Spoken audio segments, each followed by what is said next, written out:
Cost-related therapy.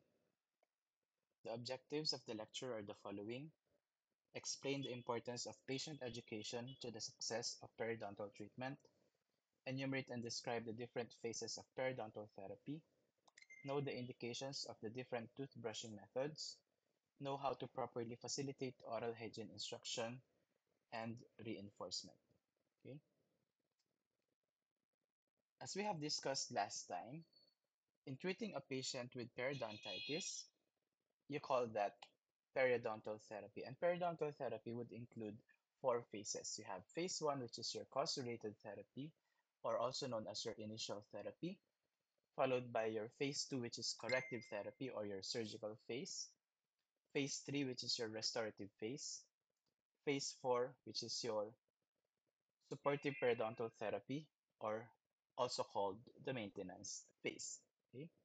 Let's discuss first the cost-related therapy or your phase one therapy. Cost-related therapy is also known as initial therapy or your non-surgical periodontal therapy. Okay, so non-surgical periodontal therapy. Okay, so this would include elimination and prevention of the recurrence of bacterial deposit. Okay, basically you are also removing here the predisposing factors or your plaque retentive factors. Okay, cost-related therapy would also include instruction on oral hygiene measures, which would include flossing, brushing, and oral hygiene aids. Okay,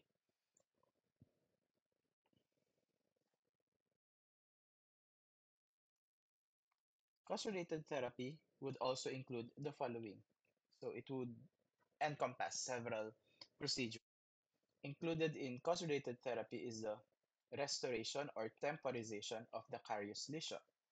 It would also include extraction of the hopeless teeth. Okay? Under cost-related therapy, it would also include orthodontic tooth movement, treatment of wound impaction areas, and treatment of occlusal trauma. Okay? You can also use antimicrobial agents under cost-related therapy. Okay? Next phase is your corrective therapy. Corrective therapy is also known as your surgical phase. And corrective therapy is determined only after the success of cause-related therapy is established. So let's go back to the cause-related therapy or your initial therapy. Okay. Under cause-related therapy, we mentioned that keep in mind we are treating here periodontitis. Okay. Aside from these procedures, it would also include the non-surgical root planing. When you say non-surgical root planing, you are making the cementum smooth. Okay, you are making the cementum glass-like. You're trying to achieve a glass-like finish on the cementum through non-surgical means, meaning to say you're not exposing the bone, you're not going to incise the patient's gingiva. Okay, again, that's non-surgical root planing, or also known as your NSRP. Keep in mind when you say root planing, it's just single N, planing. Okay? Hindi siya planning. Planning is different.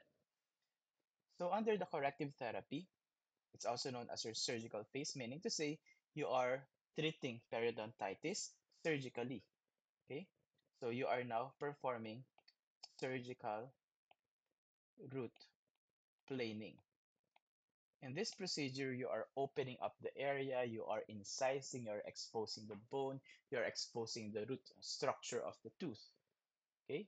Once you have exposed the root surface of the tooth, then you can now perform your root planing procedure, meaning to say you're going to remove all the debris there and create a glass-like finish on the cementum. Okay? If a patient has periodontitis,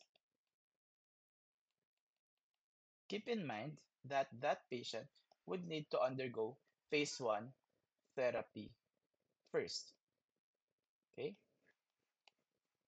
You need to subject the patient under phase one therapy. You cannot jump to phase two. Okay? Do phase one therapy first. Then, if it does not subside, if the periodontitis does not subside, then you now decide, okay, I might need to open the area. I'll do phase two therapy. Okay? So there are cases wherein a periodontitis with patient would only have to undergo phase one therapy. Because if the periodontitis has resolved during phase one therapy, then there's no need for you to open the area. There's no need for you to incise. There's no need for you to expose the tooth structure. There's no need for you to expose the bone. Okay? You only do this if um, periodontitis does not respond under phase one therapy. Then you need to open the area for that you'll be so that you'll be able to clean the area properly. The next phase is called your corrective, sorry, phase three, which is your restorative phase. That's phase three. Restorative phase, restoration of the defects with fixed or removable prosthodontics. You are now restoring the function on the area. Okay? Do not be confused with the word restorative. Okay? Remember, tooth restoration and temporization of carious teeth belongs under, ano sabi natin kaya na? It would belong under phase 1 or your cause-related therapy. Okay? Here, in phase 3, you are now restoring the function. So those edentulous areas, diba, in phase 1, you would need to extract some mobile teeth. Here in phase 3, you are now trying to restore the function by fabricating a fixed partial prosthesis or a removable prosthodontics or removable prosthesis for the patient. Then we have the last phase, which is your phase 4 or your maintenance therapy, also called your supportive periodontal therapy. Sometimes it's also referred to as the maintenance phase. Sometimes you would see in journals or in books SPT. When you say SPT, it means supportive periodontal therapy. So under this phase are included the recall programs. So meaning to say you need to recall your patient. You need to ask your patient, okay, patient, we have already resolved the periodontitis. Now you need to come back after 3 months para we can assess, we can evaluate the area again. Okay? So recall programs here are developed. Okay? The intervals between the recall appointments would vary depending on the patient's condition. Meaning to say, patient A would have a different recall interval as compared to patient B. Okay? So let's say patient A, okay, I'll um, see you again in 3 months. So give patient B, I'll see you again in 3 months. But after 3 months, you found out that patient A has poor oral hygiene. Patient cannot maintain the area. So doc, when will I come back? Sabi ni patient A. Maybe I need to see you again in 1 month time. 1 month muna tayo, monthly appointment. Because you're not able to clean the area properly. There are several debris there. Okay, we need to reinforce your oral hygiene first. Okay, what about for patient B? You ask the patient to come back after 3 months, then you saw progress. Okay, remarkable progress in terms of the patient's oral hygiene measures. Then there might be a need for you to promote the patient. Okay, patient, I'll see you again after 6 months. I'll promote you. 6 months, every 6 months. Okay, so again, the recall interval of the patients would vary according to the patient's condition. So for this topic, we would be focusing more on phase 1 therapy or the cause-related therapy. Okay, specifically here, the first bullet. patient education and oral hygiene instruction. This will be the focus of this PowerPoint or presentation or this lecture. So we need to educate our patient.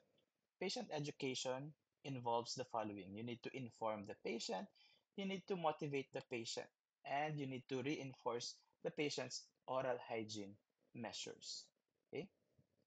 In terms of information, inform the patient regarding his disease, the nature of the disease, the etiology, and the clinical manifestations of the disease. Under motivation, the information that we give to the patient, such as the disease, the nature of the disease, and its signs and symptoms in the oral cavity, serves to motivate them. Okay, so you need to keep your patients motivated also. Oral hygiene instructions. These are self-performed plaque control measure as taught or reinforced by the dentist, which can be by mechanical or chemical means. You need to say you need to inform the patient first that he or she has the disease, what causes it, okay, before you educate the patient on the oral hygiene measures or before giving oral hygiene instruction. The patient should understand what disease he has and what caused that disease and how to prevent the disease from progressing. Okay? That way, the patient would appreciate more the oral hygiene measures that you are teaching him. It says here plaque control. When you say plaque control, it refers to all the measures taken by both the patient and the dental team to prevent the accumulation of dental plaque on the teeth and adjacent gingival surface. Okay? We can only control plaque and remove as much as possible, but we cannot totally eliminate the plaque. Okay? As I have mentioned earlier in the previous topics, 30 minutes after brushing, what would form on the tooth surface? Sabi natin, 30 minutes after brushing, pellicle starts to form. Pellicle would prevent the tooth from desiccation, but it provides a substrate for bacterial attachment. Di ba? Sabi natin, if this is the tooth is negatively charged, bacteria is negatively charged. Then once pellicle starts forming 30 minutes after toothbrushing, pellicle is positively charged.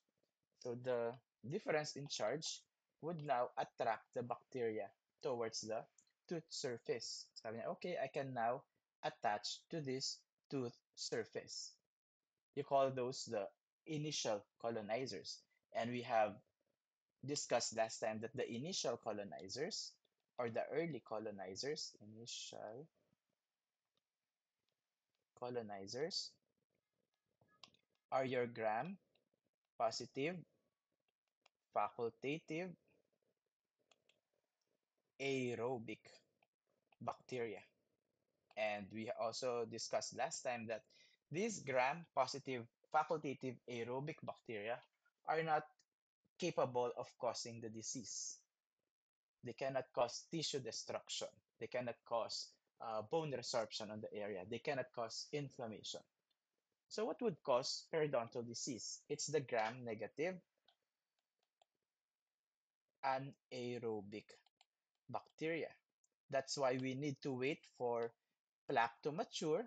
Kailangan mag-mature muna si plaque. There should be plaque maturation so that the number of the gram-negative anaerobic bacteria would significantly increase.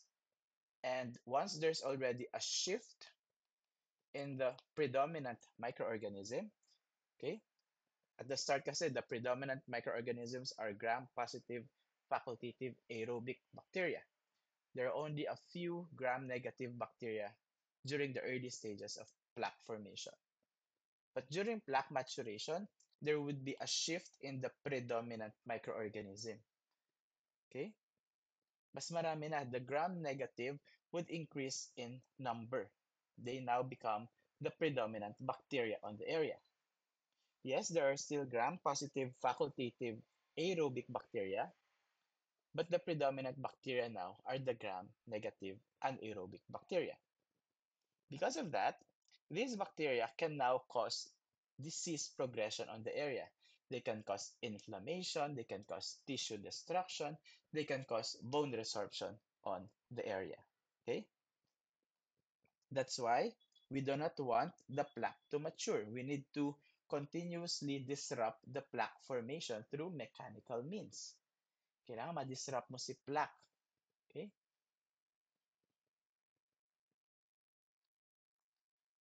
So we have a question here. How do you choose your toothbrush? I'm assuming all of you has their own toothbrushes. Okay? So how do you choose your toothbrushes? Do you choose your toothbrush according to the um, color? Do you choose your toothbrushes according to the handle? Do you choose your toothbrushes according to the brand or according to the design? Okay. Do you prefer Oral-B more in terms of toothbrush? Okay. Do you prefer Colgate in terms of the toothbrush? Okay. So researchers have found out that it doesn't matter what the design of the toothbrush is. Regardless of the shape, regardless of the size, okay, what is important is that the patient or every individual correctly performs the tooth brushing method. So it doesn't matter if your toothbrush is very expensive or very cheap. As long as you're using it properly, as long as you're using it correctly, then it will be as effective. Okay? So again, it is the manner in which toothbrushing is performed is what's most important, not the design of the toothbrush itself. So the manner in which toothbrushing is performed is what's most important. How you use your toothbrushes. Okay? No toothbrush design is most effective for all patients. The best toothbrush is the one that is properly used. The manner in which brushing is performed is important and not the toothbrush design. So it all boils down to the technique. Okay? I'm assuming you all have heard electric toothbrushes, and I'm assuming that some of you are using the electric toothbrushes. Some of you are using the manual toothbrush. Okay? Which one do you think is more effective? Is the electric toothbrush more effective compared to the manual toothbrushes? Okay? So, according to Glavind and Zevner, electric toothbrushes are no more effective in cleaning than manual toothbrushes. Meaning to say, the effectivity of your electric toothbrushes are comparable or is comparable to the manual toothbrushes. Okay? The effectivity or effectiveness of your electric toothbrushes is comparable to the manual toothbrushes. There was no evidence of a statistically significant difference between the powered and manual toothbrushes. So even if you use the manual toothbrush, so long as you use it correctly, it is comparable to the electric toothbrushes or the power-driven toothbrushes. Okay? When you hear the word power-driven, it also refers to the electric toothbrushes. Electric toothbrush renders less fatigue for the patient, removes plaque faster than manual toothbrushes, okay? Because it rotates, thus they are more efficient. So your electric toothbrushes are more efficient. But with regards to effectiveness, the manual and power-driven toothbrushes are comparable. Okay? Because both are able to remove the plaque, but in terms of efficiency, power-driven toothbrushes gets the job done faster.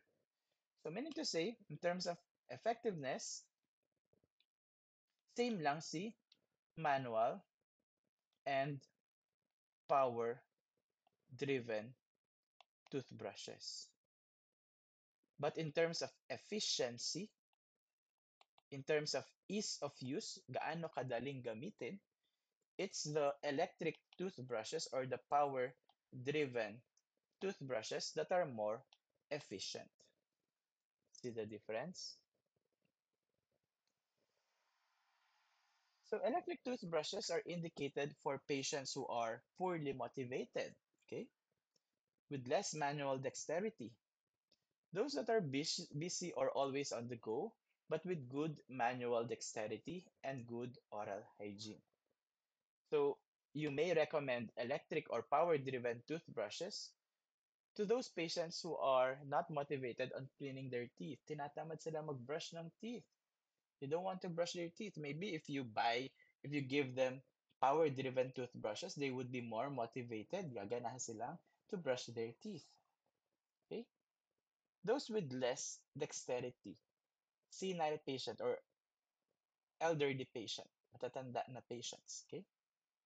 Those that had met a stroke, na-stroke si patient, paralyzed yung half ng body, okay? Or patient has ano ba, Parkinson's disease, di ba? Doc, kasi I'm having difficulty angulating the head of the toothbrush. I'm having difficulty angulating the bristles of the toothbrushes. So you can recommend electric-driven toothbrushes. Those that are busy, always on the go, they would only spend 30 seconds brushing their teeth. So, pwede siguro electric driven, okay? Because it's more efficient.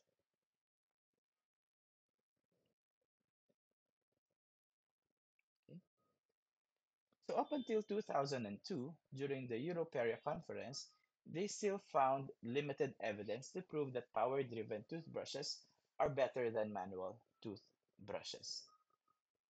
According to Lang et al., it is necessary to perform a thorough and systematic plaque removal for at least once daily. Okay, necessary to perform a thorough and systematic plaque removal at least once daily. But of course, we do not tell this to our patient.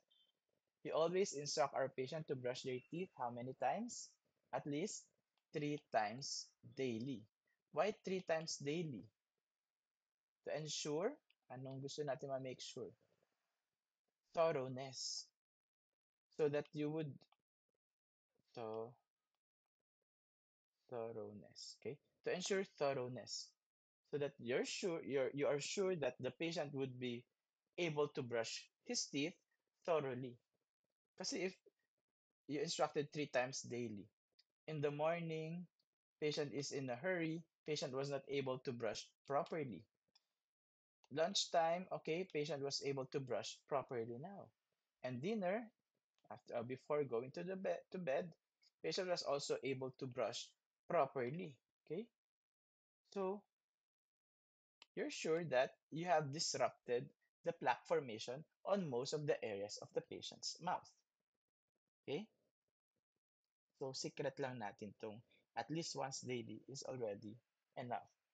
And as I have mentioning last time, we are not only concerned of periodontal disease. We are also concerned of caries formation.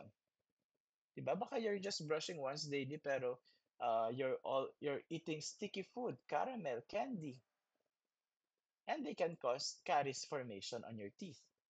And you do not want that also. Okay? So brush your teeth twice or thrice a day. How often should we brush our teeth? Okay?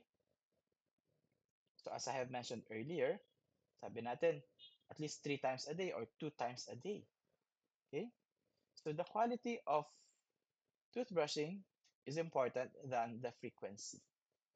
However, when the patient asks how many or how often they should brush their teeth, we normally say 2 to 3 times daily to ensure thoroughness, as I have mentioned in the previous slide.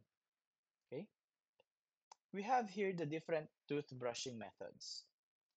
We have the roll, we have the vibratory, circular, vertical, and horizontal or scrub technique. Okay, among these different techniques of brush strokes, it is the roll method that is the least efficient. remember this one. Okay, roll method is the least efficient. Okay, when you say roll method, it's a toothbrushing technique wherein you're just making a sweeping action from the gingiva towards the tooth. Sinusweep mo lang yung bristles from the gingiva going up to the tooth. That is your roll method. When you say um, circular or your scrub technique, circular or scrub technique, that is also known as your Phones method. Okay, Phones method. So remember the Phones method and the roll method. And again, it's the roll method that is the least efficient toothbrushing technique. Okay. Aside from these different toothbrushing strokes, we also have what we call the BAS or the base method. Okay. In this method or in this technique, the bristles are at a 45-degree angle with respect to the long axis of the tooth and are pressed and directed toward the gingival margin or the apical region. Okay, so it cleans the supra and the subgingival area around zero point 0.5 millimeters if done correctly. So how do you do the base method? So we have a picture here. You angulate the bristles at a 45-degree angle with respect to the long axis of the tooth. Okay, 45-degree angle. Once you have that one, you should keep in mind that the bristles must be positioned partly on the tooth and partly on the gingiva. May area that touches the gingiva and some bristles would be touching the tooth. This is to make sure that some of the bristles would be able to reach around zero point 0.5 millimeters subgingivally. Okay? So again, this is the BAS method. You just do a small vibratory motion. Okay, position 45-degree, small vibratory motion. Small vibratory motion all around the patient's dentition. We have a modification for this method, and we call that your modified base method. Okay, modified base method. The difference of this method from your conventional base method is that in modified base method, you have a sweeping motion or your sweeping action. So same then, this base method, you position your bristles 45 degrees. Part of the bristles would be below the gingival line, zero point 0.5 millimeters. Okay. Then apply your small vibratory motion. Okay.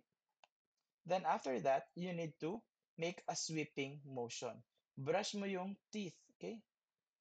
So position your bristle like that, then sweep towards the tooth structure. Sweep mo siya pa ganun. Why do you need to do that? Kasi in the base method, since you're just doing small vibratory motions here, you are not able to clean this surface of the teeth. Diba? Sabi na, what about caries? Okay, we have prevented plaque, we have prevented periodontitis from setting in, but what about caries? Sige, let's do a sweeping motion, sweeping action. Para we can also clean the labial or the buccal surfaces of the teeth. Same with the lingual or palatal surfaces. That's why the modified base method was formulated. Okay, so again, you have small vibratory motion and the sweeping action for your modified base method. Still with me? Next is the Charters method. So what about this method? In Charter's method, the bristles are at a 45-degree angle with respect to the long axis of the tooth, and the bristles are now directed towards the occlusal or towards the incisal. Okay? So same din sa base method, you do a small circular or vibratory motion. Keep in mind that the Charter's method is ideal for patients with interdental resorption. Okay? So again, this Charter's method is ideal for patients with interdental resorption. I forgot to mention earlier, let's go back to the base method. This method is ideal for patients without any interdental recession. So base method without interdental recession, your modified base method, same then without interdental recession. But in your Charter's method, if your patient has interdental recession, then you should recommend the patient to do this technique instead, the Charter's method. So what's the difference between base from Charter's? Let's look at this picture. Okay. So the bristles now are positioned towards the incisal. Earlier kasi, if you remember, in base method, this is the toothbrush and these are the bristles. The bristles are directed towards the gingiva, pataas. Okay? But this time around, the bristles are oriented towards the incisal. Since you are doing this one, this position of the bristles, you are preventing further gingival recession because you're not pushing on the gingiva more apically. Okay? And because the bristles are oriented towards the incisal, when you do the small vibratory motion, what would happen? You're also able to clean now the buccal surface or the labial surfaces of the teeth. Because of that, you don't have modified Charter's method. Okay? Again, we don't have a modified Charter's method because why would you create a sweeping action? When you say modified pala, modified in terms of the different toothbrushing technique, it just means that you're adding a sweeping motion. May sweeping action ka. Okay? So in Charter's method, there's no need for you to do the sweeping action because you have already cleaned the buccal or the labial surfaces of the teeth. Of course, you have to do the same on the palatal area. Position the bristles like that, okay? Same on the palatal area, but you can also brush the lingual or the palatal side. Same with your charters and your modified, same with your base method and your modified base method. Okay, am I clear? So again, in your charters method, if the patient has gingival recession, you need to recommend this technique. If your patient does not have any interdental resorption or recession, what technique would you recommend? Just remember, it's the base or the modified base method. But I would prefer the modified base over the base method. Okay. Next, we have the Stillman's method. Okay. If you look at the picture here, tingnan niyo yung picture.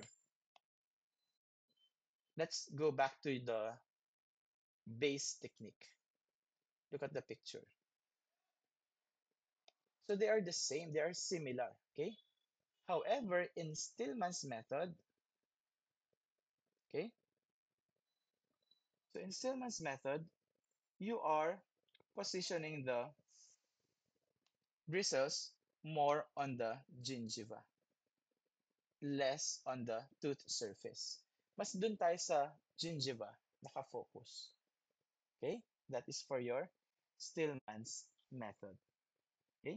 So again, you do or you make a small vibratory motion. Okay? Similar stroke or same stroke as in the base method. Okay? This method is ideal for patients with recession at the mid-buccal or lingual area. And also, they are ideal for patients with periodontal abscess. So remember the different indication of the different toothbrushing technique. Okay?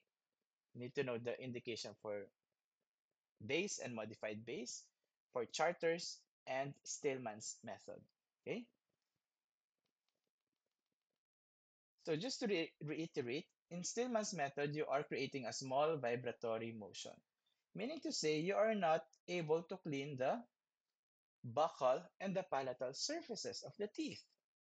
That's why they invented the modified Stillman's method. Anong sabi natin earlier? What did we say earlier in terms of the modification of these different toothbrushing technique? If you say modified, okay, You are just adding what motion? Do you still remember? You're adding the sweeping motion. So in modified Stillman's,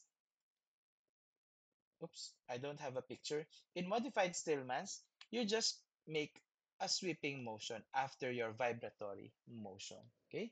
For you to be able to clean the labial surface of the tooth. Am I clear? Okay. So again, base, modified base, Stillman's, modified Stillman's. Remember that we do not have modified charters because in charters technique, the bristles are oriented already towards the tooth surface. Okay? Kaya there's no need for you to create a sweeping action. Okay? So let's review first before we go to the next topic. What toothbrushing technique is recommended for those that have interdental recession? May interdental recession si patient. What technique would you recommend? Is it the base? Is it the modified base? Is it the charters? Or is it the Stillman's or modified Stillman's? If the patient has interdental recession, you recommend charters. If the patient does not have any gingival recession, then you recommend base or modified base technique. Okay? But if your patient has recession on the mid-buccal or mid-lingual, you recommend Stillman's or modified Stillman's method. And doc, what if my patient has this condition? In quadrant 1, no gingival recession. In quadrant 2, there is interdental recession. Okay. In quadrant, in lower arch, there is mid-buccal or mid-lingual recession. So what toothbrushing technique will I recommend for my patient?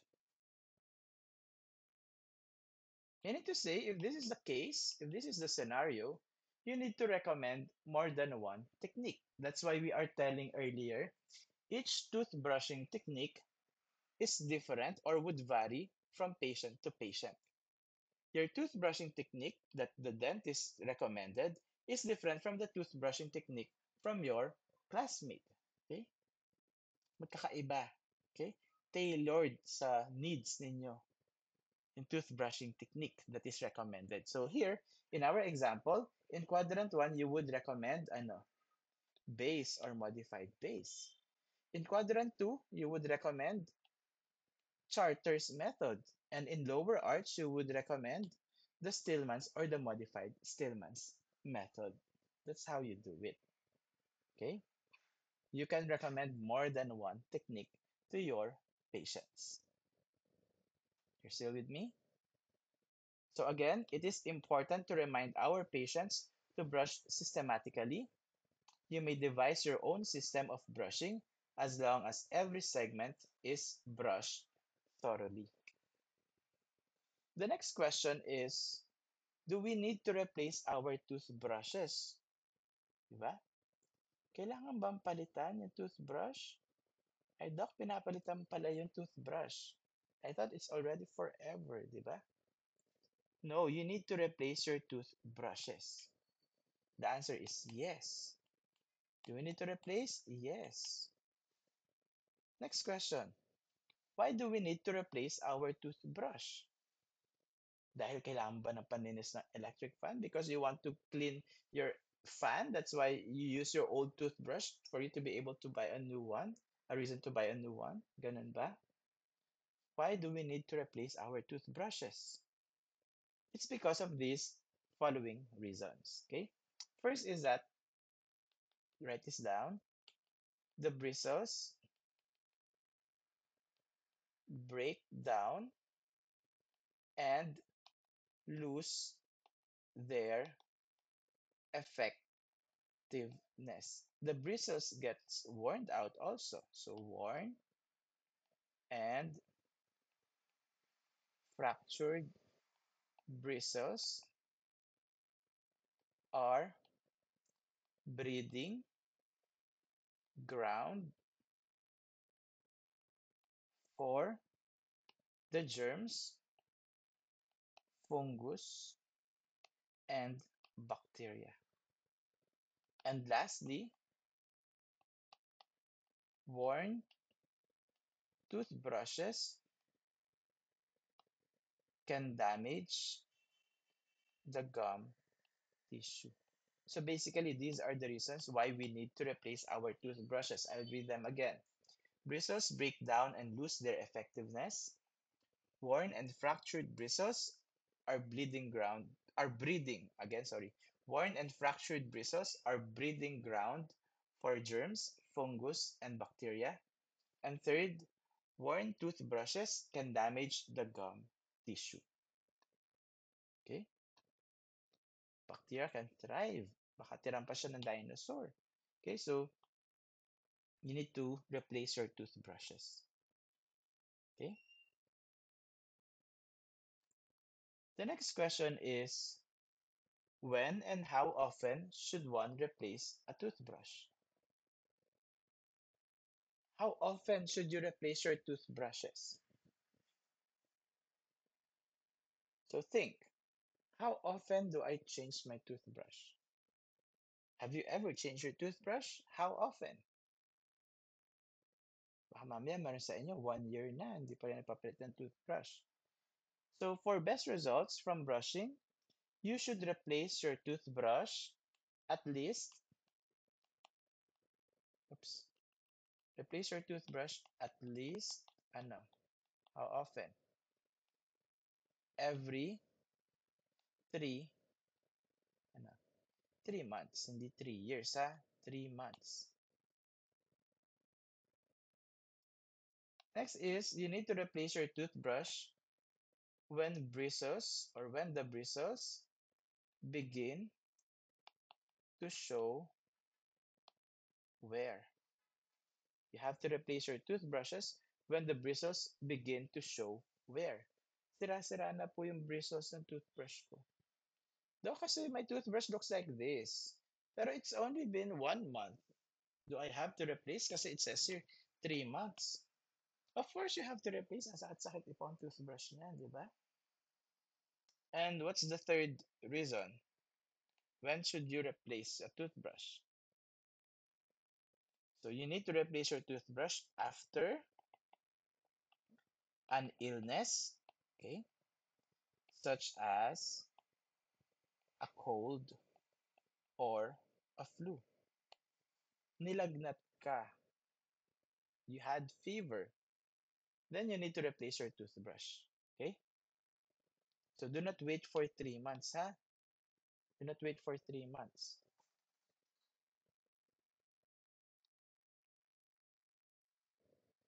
So again, a new toothbrush is 30% more effective at removing the plaque. The best toothbrush is the one that fits your mouth and allows you to reach all the teeth easily. Let's now discuss these different interdental plaque control. Okay? The toothbrush is the cornerstone of proper oral hygiene, but it cannot satisfactorily clean the interdental area. So how do you clean your interdental areas? We can use the dental floss and tape. Pwede yan. Okay? You can use wooden tips. Oops. Wooden tips or sticks. Toothpick. Yun yun. Wooden tips or toothpick. Next, interproximal brushes can also be used. You can also use single tufted brush. But I don't usually recommend use of toothpick because it often leads to damaging the gingiva. If you damage the gingiva, what would happen? There would be some form of gingival recession on the area. Okay, if there's gingival recession, there would be root exposure. If there's root exposure, what would happen? Patient would feel sensitivity on the said tooth. Okay? The dental floss and tape. In cases where gingival embouchures are occupied by the intact papilla, okay, you can use the dental floss and tape.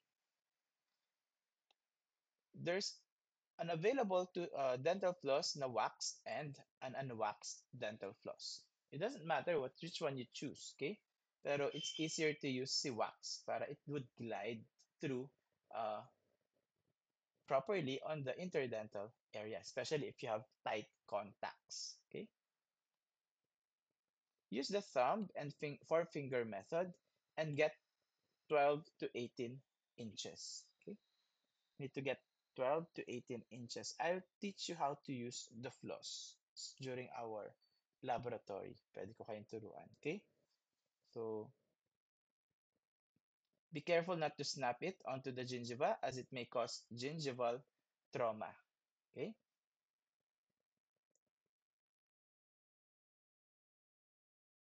So, hug or wrap the floss around the tooth. Okay? Clean the area under the contacts using the up and down motion. So, if this is the tooth, okay? If that's the tooth, let's say this is your gingiva. Okay, you have to make sure that you insert your floss here on the interdental area and you reach a bit subgingivally. Okay, kailangan makarating ka dun sa subgingival area. Okay, around 2 millimeters. Kung hindi kaya, masakit na, 1 millimeter pwede or 0.5. Depende kasi on the sulcus present. Baka mamaya your sulcus is only 0.5 millimeters or 1 millimeter and you're trying to reach 2 to 3.5 millimeter. It would cause attachment loss if you insist. Okay? So once you have the floss inserted, let's say this is the tooth, occlusal view. Okay? Occlusal view. Make sure that the floss would hug the tooth surface. Naka-hug siya. Then you move the floss up and down. Then after that,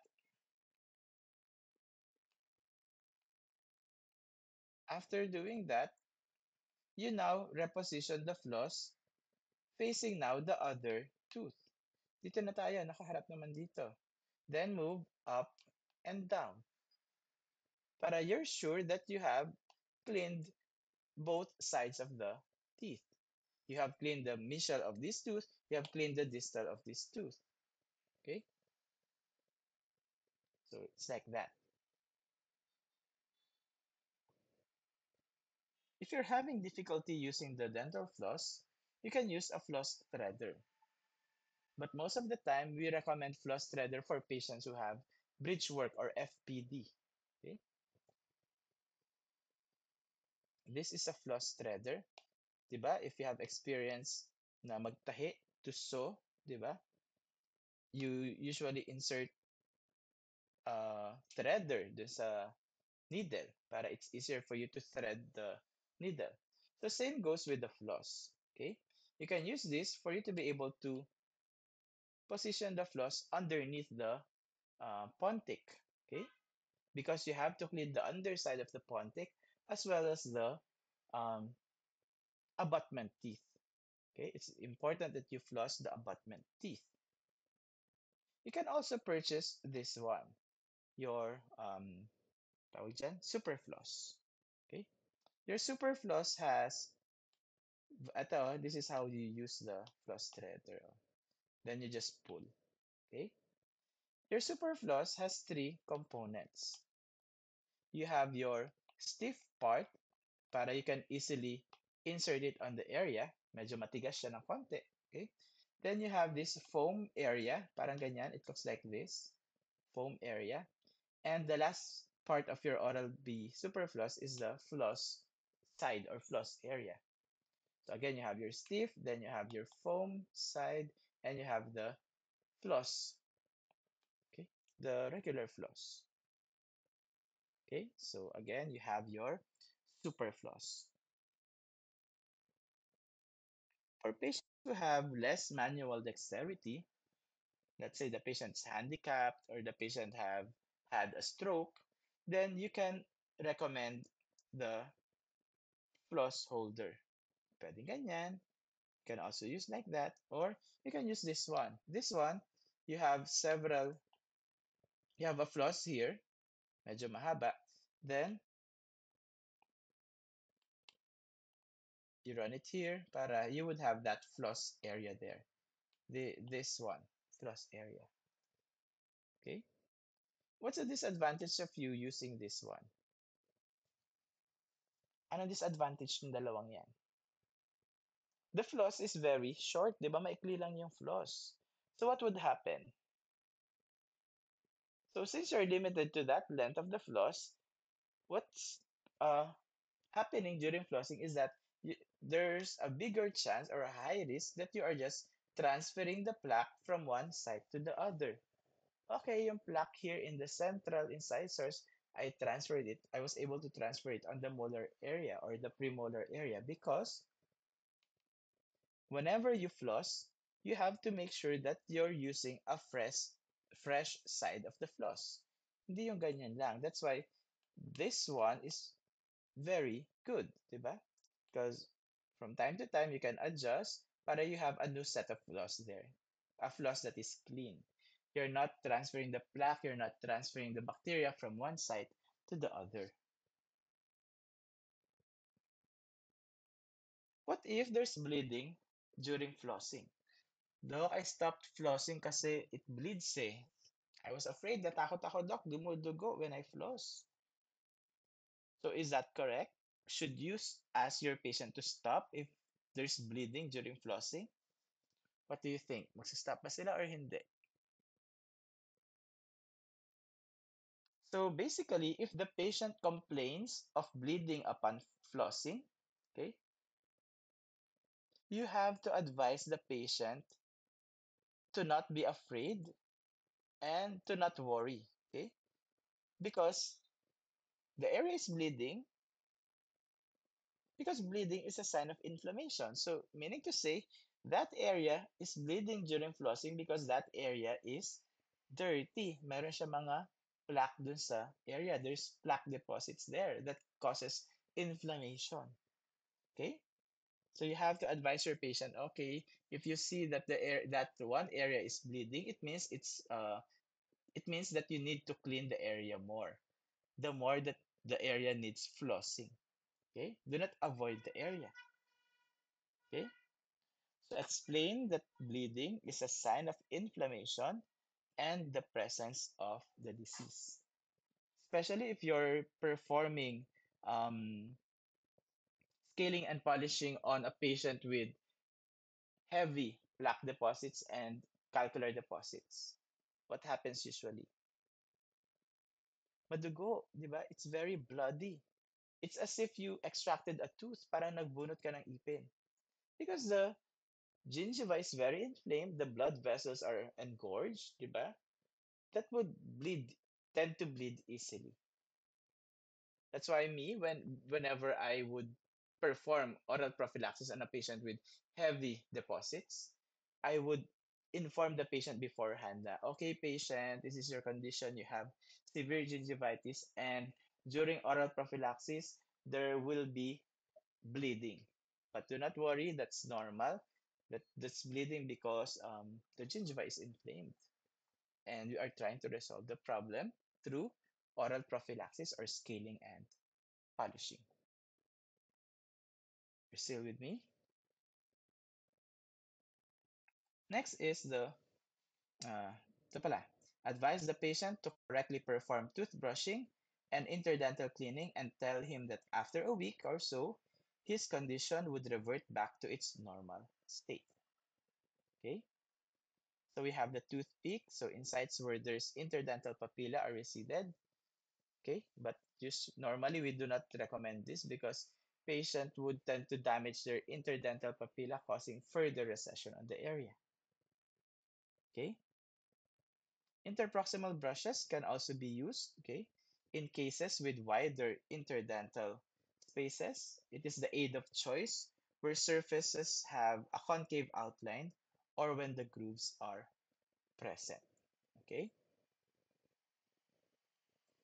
Through and through furcation defect, level 3 furcation involvement, you can give or ask the patient to buy interproximal brush para the patient can easily clean the furcationally involved tooth. Diba?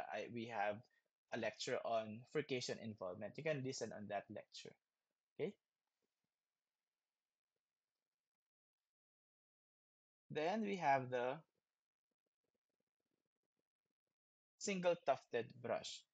So you would notice in your practice that some patients or several patients would complain na, Doc, kasi I'm having a hard time cleaning the wisdom teeth. Diba? They're located very far. My toothbrush, the head of my toothbrush won't fit on the area, especially on the distobuccal area. So what can you do? You can recommend the patient to buy a single tufted brush. So it looks like this. Isa lang siya, makit lang siya na toothbrush. Or you can also instruct the patient that, okay, patient, maybe you need to buy another toothbrush. You have two toothbrush, one for adult and one for pedo. The pedo toothbrush, you can use that for you to be able to clean the posterior teeth properly. You would be able to reach the area well. Okay, diba? When you're brushing your posterior teeth, what do you do ba? Do you open wide or naka-close yung mouth? When you're brushing your last molar, naka-open wide ba? Or close the mouth. Diba? We tend to close the mouth para we can somehow retract the patient's cheek, or you can retract your cheek and you would be able to reach farther or further from the uh, posterior area.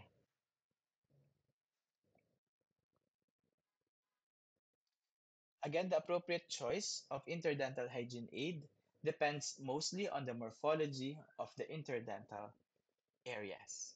Okay? So, konti na lang. We're almost done. Adjunctive aids. So we have dentifrice, disclosing agents, irrigation devices, intraoral mirror, and tongue scraper.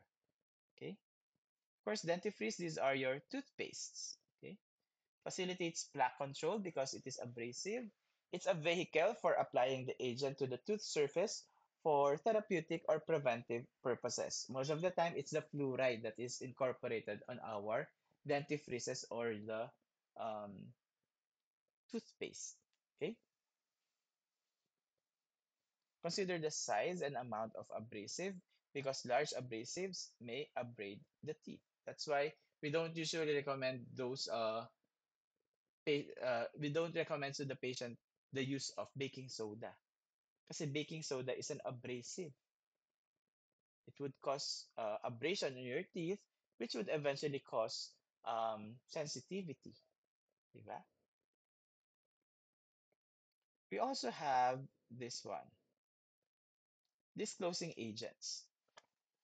Disclosing agents is mainly used for motivating the patients. You might have heard of disclosing agents in your previous subjects, diba? Disclosing agents can help also the dentist identify the plaque. But as you go along in the practice, you should have been able to train your clinical eye. Dapat you already have the clinical eye to check na, okay, this is plaque here. I don't need the disclosing solution for me to be able to assess the plaque. Mostly, again, disclosing agents are aid for motivating the patients para the patient can appreciate more, di ba? Okay, patient, gargle this disclosing solution, then look at the mirror, di ba? Everything that's pink, that is the plaque, okay? See here on the lingual of the anterior, you're not able to reach this area well. Kaya there's build up here on the lingual of anterior. Okay, just to reiterate, disclosing agents for motivating the patient. Main ingredients are erythrocin, fuchsin, fluorescein containing dye. Okay, irrigation devices. Okay, yan yung tinatawag na water pick. Okay, water pick. Some patients would ask na, Doc, can I buy the water pick? I saw one kasi in Lazada. I saw one in Shopee. Can I use that? Okay. Pwede naman. However, if mali yung paggamit mo, di ba? The patient is using it incorrectly or improperly, what would happen? You just tend to push the bacteria down the sulcus. Okay? Pero in the event na, okay, sige, you're using this, some would incorporate mouthwash here para it's able to kill the bacteria also. Okay, nilalagyan ng mouthwash together with water. Pwede naman. Okay? Intraoral mirror. So, you can give intraoral mirror sa patient or you can ask the patient, okay, patient, you need to buy an intraoral mirror para you can check properly the posterior teeth, especially those the teeth that are at the back. Okay, so we have here intraoral mirrors. But of course, if it's plastic, it's not autoclavable. Hindi mo yan mas-sterilize, hindi mo ma-autoclave. What will happen if you place it in an autoclave? It will just melt. Okay? Pero we have intraoral mirror na pwede sa autoclave. Okay? Pero if the mirror that you bought is just, let's say, 20 pesos, you cannot autoclave that most likely. Okay? You have to check with the material first. If you're in doubt in your clinic, okay, kasi doc, I bought this instrument here. It has a plastic component. If in doubt, you can try to autoclave one first and see if it would melt. Kung nag-melt, edi, oops, sorry, hindi siya pwede ma-autoclave. I won't autoclave the rest, di ba? Next, we have the tongue scraper. Of course, you're not just supposed to clean only the teeth. You also need to clean the tongue. Okay? Because if you don't clean your tongue, affected your taste. And also what? Bacteria can build up there, can accumulate there, and it can cause halitosis or bad breath. Okay? So you have to clean your tongue. When you brush, do not just brush the teeth. You have to brush also the tongue. You have to brush the cheeks also. You have to brush the palate also. Okay? During patient recall, try to motivate the patient by looking for areas of improved oral hygiene. So again, do not scold the patient. Huwag mong pagalitan sa patient. Okay, you taught the patient how to brush and you ask the patient, okay, patient, come back after 2 weeks. In 2 weeks' time, you need to somehow praise your patient. Okay, patient, very good. You're now able to clean this area. However, there are still lots of areas that needs to be improved. You're not able to clean this area. Okay, so praise your patient first. Do not scold the patient. They won't appreciate that. Baka hindi na kayo balikan ng patient, yung dentist ko galit sa akin. Gusto manakit, sabi ganun. Diba? So do not scold your patients.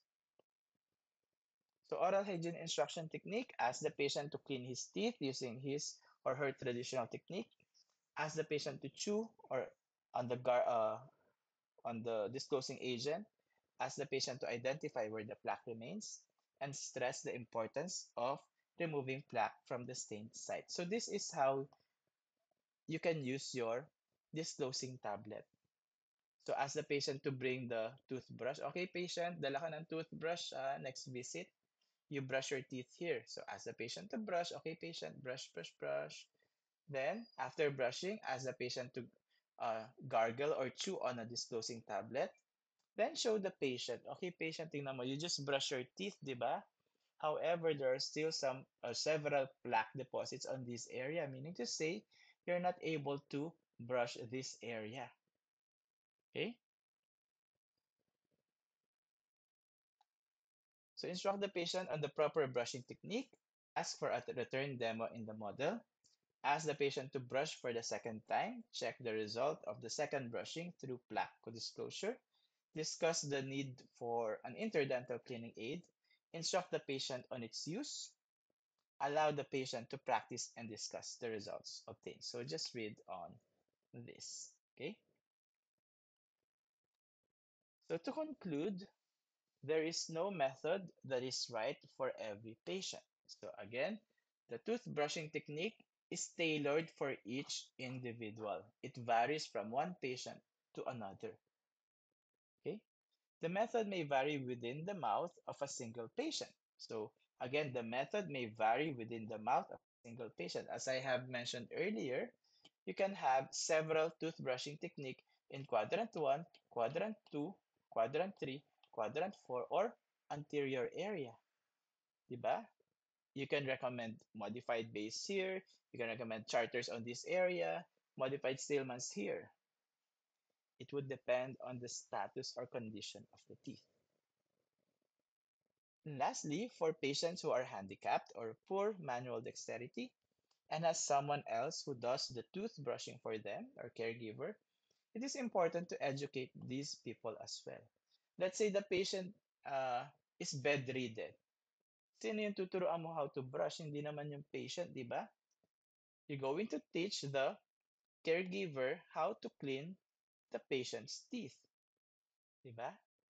Hindi naman yung bedridden. Hindi po, tayo pilitin nyo, mag-brush kayo. Diba? So it's the caregiver that you would give instructions. Okay? So it says here, anyone who has never made a mistake has never tried anything new. This is very important, diba? Sabi ko nga, do not choose the path of least resistance. You need to make sure that you grow, diba? Dito sa college na to, dito sa university. Do not settle on doing the easy cases. Always make sure that you level up before you graduate. Baka you're able to graduate, pero everything that you extracted are very small root fragment anterior. And you don't know how to extract a molar. Diba? So anyone who has never made a mistake has never tried anything new. Get out of your comfort zone. Okay, so with that, I end my lecture. And if you have any questions, do not hesitate to approach me or message me. Thank you.